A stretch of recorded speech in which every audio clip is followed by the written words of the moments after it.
नमस्कार प्यारे साथियों।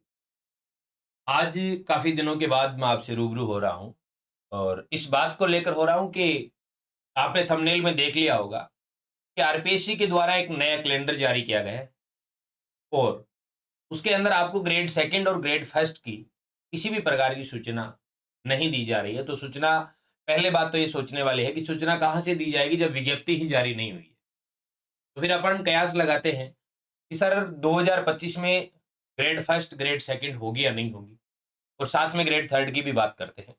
तो सुनिएगा, आरपीएससी के द्वारा जो ये प्रेस नोट जारी हुआ है, इसके अंदर आप देख सकते हैं कि इसके अंदर ये दिया हुआ है कि 17 अगस्त से लेकर कहां तक, 17 अगस्त से लेकर और 12 अक्टूबर 2025 तक का दे दिया। इसका मतलब अक्टूबर तक की तो बातें होगी, अभी 2024 चल रही है। 17 अगस्त से लेकर ये रविवार रविवार रविवार आ गए। ठीक है। अब पहली बात तो ये है कि सर ग्रेड सेकंड और ग्रेड फर्स्ट क्या 12 अक्टूबर से पहले नहीं होंगी क्या? तो पहले सुनिए मेरे बातों को। अभी अपन चर्चा करते हैं कि अभी चल रही है 2024, अगस्त 2024 चल रहा है। तो आप मान के चलें कि जो रीट की बाप की भर्ती आनी है, रीट कौन सी, मुख्य परीक्षा नहीं, पात्रता परीक्षा, वो आपके लगभग लगभग अगस्त में आ जाएगी। अगस्त में नहीं तो सितंबर में कंफर्म। रीट पात्रता परीक्षा, पात्रता का नोटिफिकेशन आने की पूरी पूरी संभावना है। ठीक है। अगस्त लास्ट या सितंबर फर्स्ट में। अब बात करते हैं कि सर अपन तो बात करेंगे ग्रेड सेकंड और ग्रेड फर्स्ट की बात करते हैं कि ये कब आने। तो यदि बात करें कि 2025 के अंदर आपका 12 अक्टूबर तक तो आपका आरपीएससी के द्वारा शेड्यूल जारी कर दिया गया, और पीछे जुलाई के अंदर एक जो शेड्यूल जारी हुआ था वो कहां तक आ गया था, अगस्त, मिड अगस्त तक आ गया था। इसका मतलब सारी बुकिंग है पूरी। तो यदि पहले बात करें तो ग्रेड सेकंड और ग्रेड फर्स्ट के लिए जो 2024 वर्ष है, ये जो 2024 वर्ष है, ये इन दोनों वैकेंसियों के लिए विज्ञप्ति की वर्ष है।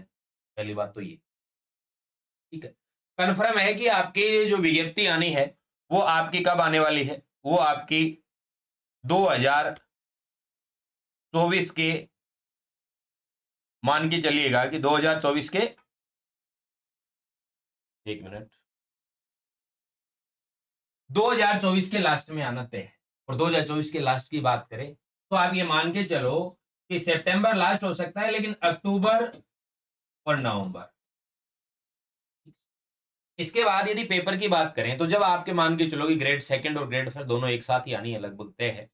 जबकि रीट का तो पहले पात्रता परीक्षा होगी, उसके बाद मुख्य परीक्षा की विज्ञप्ति जारी होगी। तो रीट की पात्रता परीक्षा जब अब अगस्त सितंबर में इसकी विज्ञप्ति जारी होती है रीट की पात्रता परीक्षा की, तो फरवरी के अंदर मुख्य परीक्षा हो जाएगी, आगे मार्च अप्रैल के आसपास से, सॉरी, फरवरी के अंदर आपकी पात्रता परीक्षा हो जाएगी और मार्च अप्रैल के अंदर आपका मुख्य परीक्षा की विज्ञप्ति जारी कर दी जाएगी। ठीक बात।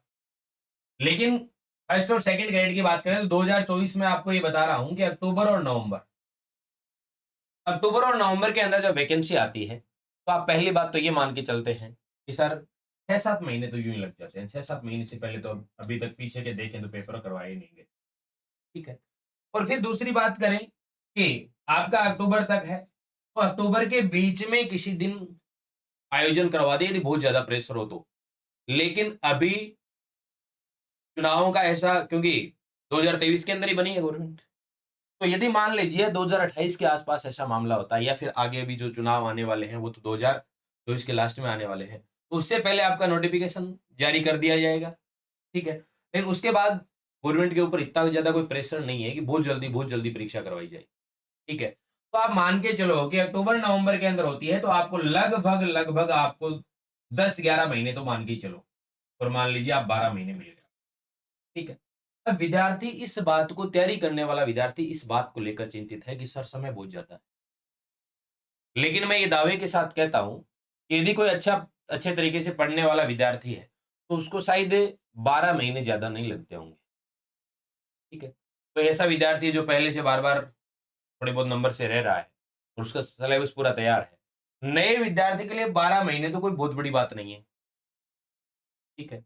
12 महीने नए विद्यार्थी के लिए किसी प्रकार का बहुत ज्यादा टाइम नहीं है। हाँ, पुराने विद्यार्थी के लिए 12 महीने यूँ कई बार देख लेते हैं कि सर बहुत ज़्यादा समय है। तो वो कुछ एक विद्यार्थी, ज़्यादातर नए विद्यार्थी, भई पुराने विद्यार्थी होते हैं, आस-पास मेरिट के आस-पास घूमते रहते हैं, ठीक है? तो वो विद्यार्थी वैसे भी अपनी त्रुटियों को दूर करते जा रहे हैं। यदि आपके पास आप मान के चलो कि आपको 10-12 महीने का समय मिलता है, तो जब आप पहली बार सिलेबस करते हैं, अपने पाठ्यक्रम को पूरा करते हैं, तो लगभग आपको 3 या 4 माह लगते हैं। आप यदि अगस्त से स्टार्ट कर रहे हैं, अपने बहुत बढ़िया तरीके से बढ़िया नोट्स के साथ और बढ़िया मटेरियल आपकी सामग्री और अच्छे शिक्षकों के साथ जुड़कर अपनी तैयारी स्टार्ट करते हैं, तो मान के चलिएगा आप 3 या 4 महीने में अपने सिलेबस को पूरा कर पाएँगे। और यदि आप ग्रेड सेकंड और ग्रेड फर्स्ट के मैं तो एक सब्जेक्ट की बात कर रहा हूँ कि आपका सब्जेक्ट एक अकेला ले लेगा 3 या 4 महीने, चाहे ग्रेड फर्स्ट हो, चाहे ग्रेड सेकंड हो। और ये भी ऑनलाइन तैयारी करने की बात है, यदि ऑफलाइन जाओगे, तो आपको जाते ही कोचिंग के अंदर ये कहा जाता है कि सिलेबस करवाने में 6 मंथ लगेंगे, 6 मंथ। पहला शब्द यही होता है। आप रिसेप्शन पे जाते हैं कोचिंग में, जाते ही आपको ये कहेंगे 6 महीने लगेंगे, पहली बात।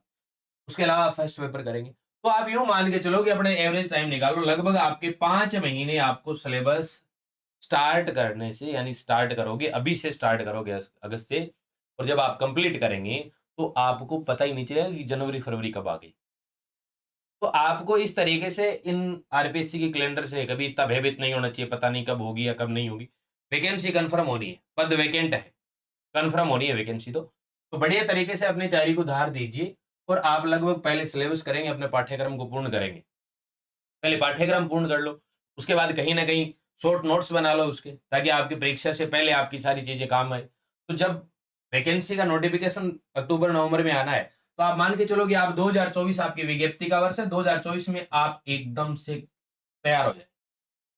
कि सर जब 1 जनवरी 2025 की बात आएगी ना, तब मैं टेस्ट दूँगा, ऑनलाइन टेस्ट दूँगा और मेरी त्रुटियों को दूर करूँगा। बस काम यही बचना चाहिए। और ये जो टेस्ट का दौर होता है, ये जो टेस्ट का दौर होता है, इस टेस्ट सीरीज को आप 6 महीने लेके चलो और फिर बाद में जब आप मुख्य पेपर देंगे ना, तो आपका एक कॉन्फिडेंस लेवल ही अलग रहेगा। पहले आभास होने लग जाएगा कि नौकरी लग गई। तो पहले टेस्ट ये टेस्ट सीरीज कब दोगे? जब आपका सिलेबस पूरा हो जाएगा। और टेस्ट सीरीज ये कोई ज़रूरी नहीं है कि आप जिस अध्यापक से, जिस ऑनलाइन मंच से पढ़ रहे हैं, उसके टेस्ट न देकर आप अन्य के टेस्ट दिया करो ज़्यादातर। ताकि आपको ये मालूम चलेगा, आपको ये पता चलेगा कि सर पढ़े आपसे, टेस्ट किसी और से दिए, ठीक है? या पढ़े कहीं और से, टेस्ट यहाँ दे दी। इस तरीके से अलग-अलग मन से जब टेस्ट देते हैं, तो आपका एक विश्वास जम जाता है कि हाँ, हमको जो करवाया गया है, वो चीज़ें कहीं दूसरा अध्यापक भी पेपर लेता है, तो वो भी अच्छे तरीके से कर पाते हैं। और मैं तो ये कहता हूँ कि यदि टेस्ट की बात करते हैं ना, तो जितने भी आपके सामने आते हैं, जो भी आपको कहे कि ये आजकल 150, 100, 150, 200 रुपए में टेस्ट सीरीज मिलती रहती है। कोई भी आपको कहे 100 रुपए में टेस्ट लिए, टेस्ट लगा दो, ठीक है? ये 6 महीने का जो दौर है, 6 माह का दौर है, ये टेस्ट सीरीज में गुजारो आप। और लगभग आपके कितने दिन होते हैं? 180 दिन होते हैं। तो 2 दिन से अल्टरनेट यदि आप टेस्ट देते हैं, 90 टेस्ट दो आप। और 90 टेस्ट यानी 90 पेपर देने के बाद जब आप परीक्षा में बैठेंगे, तो आपका कॉन्फिडेंस लेवल अलग होगा। आप लगभग प्रश्नों को आप पेपर के अंदर वो प्रश्न देख पाएँगे, जो आपके पहले से पढ़े हुए हैं, जो आपके पहले से टेस्ट में सोल्व किए हुए हैं। तो आप इस तरीके की बातों को लेकर कभी चिंतित मत रहा करो। मेरा ओपिनियन था, मैंने बता दिया।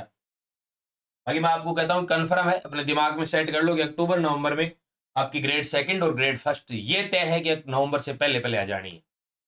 ठीक बात।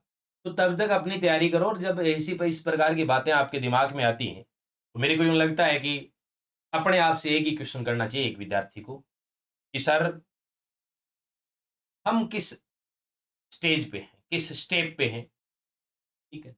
अपन ने कितनी तैयारी कर रखी है? जब भी आपके दिमाग में इस प्रकार की बातें आए कि वैकेंसी आने वाली है या वैकेंसी कब आ रही है या वैकेंसी कब आएगी, इस तरीके के दिमाग में यदि विचार चलें, तो पहली बात आपको ये सोच लेना चाहिए कि मैं एक विद्यार्थी होने के नाते इस परीक्षा की तैयारी कर रहा हूँ, तो मैंने कितना सिलेबस तैयार किया है? क्या कल ही वैकेंसी आ जाए, तो क्या मैं सिलेक्शन ले पाऊँगा? ये अपने आप से क्वेश्चन करना, आपका दिमाग कभी खराब नहीं होगा। तो आरपीएससी के कैलेंडर हैं, जारी होते रहेंगे, ठीक है? बहुत ज़्यादा प्रेशर हो तो अक्टूबर 12 अक्टूबर से पहले-पहले कहीं न कहीं बीच में 2, 4, 5 दिन निकाल लें। और यदि नहीं निकाले तो भी एक बात बताओ, अक्टूबर के लास्ट में पेपर करवा दें। आज यदि अपन अगस्त की बात कर रहे हैं, तो 4 महीने तो ये बचे हैं और 10 महीने वो है। आपके पास कितने महीने बचे भाई? 10वें महीने के अंदर ये करवाएगी तो आप यूं मान के चलो कि 13 महीने बचे आपके पास। 13 माह के अंदर यदि आप पहले 5 या 6 माह में आप सिलेबस पूरा करते हैं, उसके बाद कन्फर्म है कि आपको 1 माह क्या लगेगा रिवीजन के लिए, और 6 महीने रिवीजन और टेस्ट में गुजारोगे तो 6 बार सिलेबस हुआ, और 6 बार सिलेबस आपका रिवाइज करने के बाद आप पेपर के अंदर बैठेंगे, तो आपको बहुत अच्छा आपका कॉन्फिडेंस लेवल रहेगा। और ये भी बात ध्यान में रखना कि आप कभी एनसीईआरटी की किताबों को पढ़ते हो, आप पहली बार पढ़ो, फिर आप दूसरी बार पढ़ो। दूसरी बार पढ़ोगे तो आपको ऐसा लगेगा कि सर ये बात तो मैंने पहले कभी पढ़ी नहीं इसके बुक के अंदर, नई देखने को मिलेगी। तीसरी बार पढ़ो, फिर आपको लगेगा ये बात कहाँ छुपी हुई थी। और चौथी बार पढ़ोगे फिर भी आपके एक कोई ना कोई पॉइंट आपके सामने आएगा कि ये कहाँ लिखा हुआ था इस किताब के अंदर। इसका मतलब आपको पता चल गया कि चाहे कितना भी अच्छे तरीके से पढ़ने वाला विद्यार्थी हो, एक बार में कभी भी किसी सब्जेक्ट के अंदर या किसी टॉपिक के अंदर, किसी चैप्टर के अंदर धुरंधर नहीं बन सकता। तो इसका मतलब ये है कि रिवीजन भी जरूरी है, क्योंकि आपने पढ़ा होगा कि थॉर्नडाइक ने अपने नियम में, यानी जो थॉर्नडाइक ने एसआर थ्योरी दी थी, मनोविज्ञान आप पढ़ते ही हैं, एसआर थ्योरी के अंदर थॉर्नडाइक ने मुख्य नियमों की चर्चा की थी, जिसके अंदर एक नियम दिया था अभ्यास का नियम। अभ्यास का नियम दिया, मुख्य नियम दिए थे 3, तत्परता का नियम, अभ्यास का नियम, प्रभाव परिणाम का नियम, जिसके अंदर ये कहते हैं कि करत करत अभ्यास ते जड़मति होय सुजान, रसरी आवत जावत ते सील पर पड़त निशान। उस समय रस्सी की बात करते हैं, वो रस्सी बहुत पतली होती है, उस सील की अपेक्षा रस्सी कुछ भी नहीं होती है, लेकिन फिर भी वो यानी आवत जावत यानी आती है और जाती है तो सील के ऊपर भी निशान पड़ जाता है। इसका मतलब इस अभ्यास के नियमों की भी पालना करें, थोरंडाई की भी बात समझें, ठीक है? तो आशा और उम्मीद करता हूँ कि कुछ बातें आपसे क्लियर हुई होगी, और काफ़ी समय के बाद मैं आपके सामने वीडियो लेके आया हूँ, और जल्द ही अब आगे जो भी कोई सूचना रहेगी तो मैं आपके लिए तुरंत वीडियो या फिर एक दूसरे दिन तक आपके पास वीडियो आ जाएगी। तो ठीक है प्यारे साथियों, अगला जो वीडियो आने वाला है वो अपना ये आएगा कि शिक्षक ग्रेड 30 की जो भी विद्यार्थी तैयारी कर रहे हैं, उसमें गणित विषय को कैसे पढ़ा जाए। मैं ये नहीं कहता कि गणित आप मेरे से पढ़ें, कहीं से भी पढ़ें, लेकिन कैसे पढ़ा जाए, अपन वो चर्चा करेंगे। ये नहीं कि आप मेरे से ही गणित पढ़ें, जहाँ भी पढ़ रहे हैं, जहाँ भी पढ़ने का प्लान करते हैं, मेरे से पढ़ने का प्लान कर रहे हैं, मेरे एप्लीकेशन से पढ़ने का प्लान कर रहे हैं, या कहीं अन्य एप्लीकेशन से पढ़ने का प्लान कर रहे हैं, लेकिन पढ़ें कैसे, ठीक है? तो वो भी अपन नेक्स्ट सेशन के अंदर चर्चा करेंगे। तब तक बने रहें, अपनी पढ़ाई में मस्त रहें, स्वस्थ रहें, जी-जान से लगे रहें। वैकेंसी आनी तय है, बस आपका सिलेक्शन तय करना है आपको, और वो आपका अभी आपकी मेहनत तय करेगी कि आप कितने अच्छे शिद्दत से मेहनत करते हैं, और वही जैसी आप मेहनत करेंगे वैसा ही आपका परिणाम आने वाला है। धन्यवाद। जय हिंद, जय भारत।